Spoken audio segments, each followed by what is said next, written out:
I spoke with the president last night after discussions with the rest of the national security team, and he directed that we begin a deliberate withdrawal of forces from northern Syria. 1,000 troops. That's How correct. long and over what time period will you be Well, pulling it'll be a back? deliberate withdrawal, and we want to conduct it as safely and quickly as possible. We now know, we believe, that the Turks now intend to go further south than originally expected and to go both west and east, which would increase their zone from beyond a 30-kilometer depth and nearly 440 kilometers wide. I can think of nothing more disgusting in all the years I've been in Congress than what this president is allowing to happen with the Kurds. We have pulled the rug out from under them. They're being slaughtered. There are war crimes being committed against them.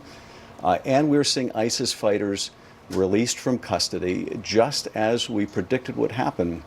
And for the president to say, well, you know, they're just going to go to Europe. We're not going to have an ally left after this presidency.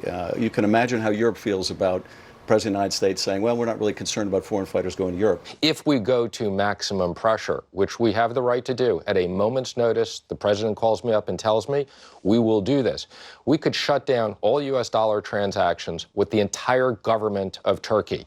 Is that something you may do? That is something we may do. For God's sakes, what are they waiting for, right? People are being killed right now. And here you have Secretary Mnuchin saying, oh, well, we'll think about it. Maybe we'll do something. President Trump tweeting that he's going to destroy their economy. They look ridiculous. I think the president was right in moving 50 soldiers out of the way of an onslaught of tens of thousands of Turkish troops. We all know that if there were still those 30 or 40 soldiers in that part of Syria, that Turkey wouldn't attack. You hear the president and people like Rand Paul talk about endless wars all the time, and it's kitschy.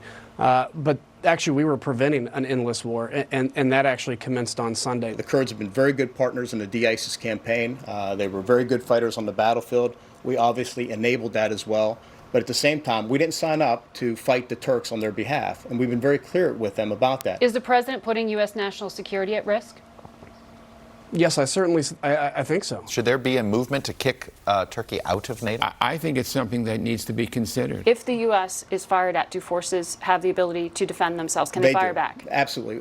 General Milley has made that clear to his counterpart. I made that clear to my counterpart. I warned them just the other day that they need to respect our positions on the ground. They need to respect our forces. And I reminded them that we have the right of self-defense, and we will execute it if necessary.